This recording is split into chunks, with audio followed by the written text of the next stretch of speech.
এই গরমে এক প্রকার হাসফাস অবস্থা রাজ্যবাসীর। তার উপর আবহাওয়া দপ্তর বলছে তাপমাত্রা বাড়তে পারে, আর্দ্রতাজনিত অস্বস্তি বাড়বে। কিন্তু সেই জায়গায় যদি বিদ্যুৎ বিচ্ছিন্ন হয়ে যায়, বারবার লোডশেডিং হতে থাকে, তাহলে রাজ্যবাসীর অবস্থাটা কেমন হবে ভাবুন তো। এবার এই প্রসঙ্গটা হচ্ছে রাজধানী আগরতলার ক্ষেত্রে। গতকাল রামনগরের ৪ নম্বর রোডে বারবার বিদ্যুৎ বিচ্ছিন্ন হওয়ার ঘটনায় এক প্রকার ক্ষোভ উগরে দিয়েছেন রামনগরবাসী। আগরতলার রামনগর ৪ নম্বর রোডে দীর্ঘ সময় ধরে বিদ্যুৎ পরিষেবা ব্যাহত হওয়ায় চরম ভোগান্তির শিকার হয়েছে সাধারণ মানুষ। এবং মঙ্গলবার গভীর রাতে পরিস্থিতি এতটাই অসহনীয় হয়ে ওঠে যে ক্ষুব্ধ এলাকাবাসী সরাসরি বিদ্যুৎ দপ্তরে গিয়ে বিক্ষোভ দেখান। স্থানীয়দের অভিযোগ হচ্ছে একদিন নয়, দুদিন নয়, দিনের পর দিন এই ঘটনা ঘটছে এবং তার উপর যদি সামান্য বৃষ্টি বা বাতাস হয় তাহলে এলাকায় বারবার বিদ্যুৎ বিচ্ছিন্ন হয়ে পড়ে। ঘন্টার পর ঘন্টা অন্ধকারে কাটাতে হচ্ছে বাসিন্দাদের। অভিযোগ জানিয়েও কোন রকমের স্থায়ী সমাধান মিলছে না। অন্যদিকে দপ্তরের লাইনম্যানদের দাবি হচ্ছে তাদের হাতে যে মানের তার সরবরাহ করা হচ্ছে তা পর্যাপ্ত নয়। নিম্নমানের বা অপ্রতুল সরঞ্জামের কারণে বারবার প্রযুক্তিগত সমস্যা দেখা দিচ্ছে এবং বিদ্যুৎ পরিষেবা স্বাভাবিক রাখা সম্ভব হচ্ছে না। এলাকাবাসীদের আরো অভিযোগ, সমস্যা নিয়ে বিদ্যুৎ দপ্তরের ম্যানেজার অপু পালের সঙ্গে যোগাযোগ করার চেষ্টা করা হলেও তিনি ফোন রিসিভ করেনি, যার ফলে ক্ষোভ বেড়েছে সাধারণ মানুষের মধ্যে। শুনুন তাদের প্রতিক্রিয়া।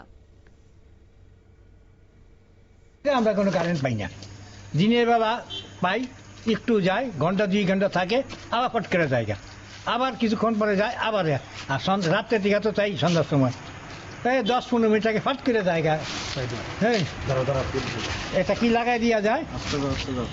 তারপরে কালকা জিজ্ঞেস করলাম তাহলে দাদা বা আপনারা এই করতেছে, কয়ে আমরা তো কন্ট্রাক্টরের আন্ডারে আছি, কন্ট্রাক্টর যিনি কন্ট্রাক্ট নিচ্ছেন এটার ব্যাপারে আমরা তার কাছে গিয়ে রিকোয়ারমেন্ট দিই, তারা আমাদেরকে রিকোয়ারমেন্টের জিনিসপত্র দেয় না। হ্যাঁ, আমরা যদ্দূর পারি কত জোড়া তালে এই জায়গা দিয়ে দেয়। সেদিন দীর্ঘদিন ধরে চলতেছে, তারপরে আমরা কোনো কথা বলছি না। তা রিসেন্টলি কি হচ্ছে, আজকাল 4-5 দিন ধরে মানে কারেন্ট নাই বলতে নাই। আমরা মনে হয় কারণ পুরো গ্রামের জায়গায় আমরা বাস করছি, মানে একটা পুরো গ্রাম বলতেই চলছে, মানে কোনো পরিষেবা বলতে কোনো কিছু ঠিক না, কোনো কিছু বলে কোনো কিছু ঠিক না। আমরা রামনগর 4 নম্বর বাস করছি না, কোনখানে বাস করছি আমরা এটাই বুঝতে পারছি না। এরকম পরিবেশ আমরা কোনোদিন পাইনি আর দেখিও নি।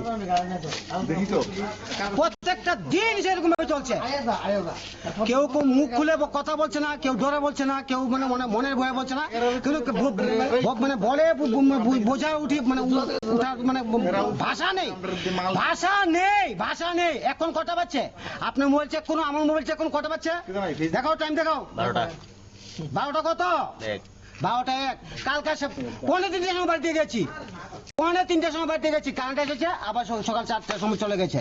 এদিকে ফাইজলামি চলছে নাকি? তা কল করা হইতেছে ইলেকট্রিক ম্যানের, যেহেতু এখন ওই 1912-তে কল করা হওয়ার পরে তারা কল রিসিভ করে, অনেক সময় করে না, রিসিভ করে কল অ্যাটেন্ড করতেছে, তারপর বলতেছে আমরা লোক পাঠাইতেছি।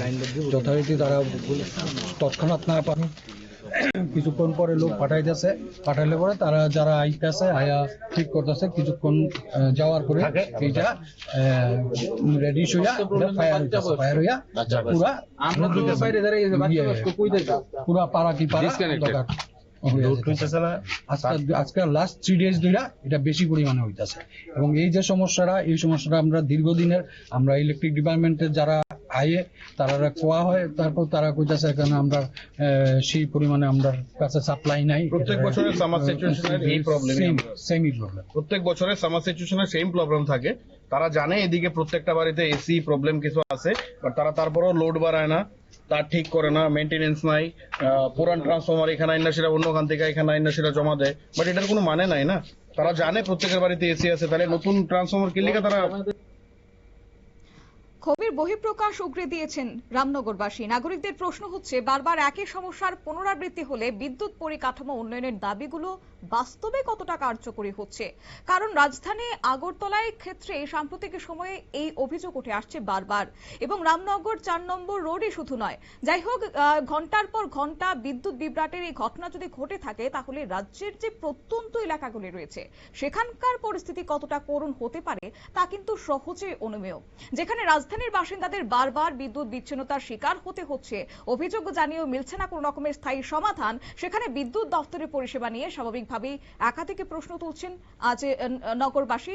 আধুনিক পরিকাঠামো এবং উন্নত পরিষেবার দাবি করা হলেও বাস্তবে সেই উন্নয়নের ছোঁয়া কতটা সাধারণ মানুষের কাছে পৌঁছচ্ছে তা নিয়ে কিন্তু সন্দেহ থেকেই যাচ্ছে। সবচেয়ে উদ্বেগের বিষয় হচ্ছে যে সমস্যার সমাধানের কথা তো ভাবছেনই না, উল্টো দিকে তারা ফোন রিসিভ করতেও খুব একটা পাত্তা দিচ্ছেন না। সাধারণ মানুষ যখন অন্ধকারে রাত কাটাতে বাধ্য হচ্ছেন তখন দফতরের জবাবদিহিতা কোথায় সে নিয়েও জোরালো প্রশ্ন তৈরি হচ্ছে। রাজধানীর এমন অবস্থা এবার রীতিমতো উদ্বেগ বাড়াচ্ছে প্রত্যন্ত এলাকাগুলির অবস্থা নিয়ে। এখন দেখার বিষয় হচ্ছে এই অভিযোগ সামনে আসার পর বিদ্যুৎ দফতরের আদৌ টনক নড়ে কিনা। নিয়ে নিচ্ছি ছোট্ট একটি বিজ্ঞাপন বিরতি, সঙ্গে থাকুন।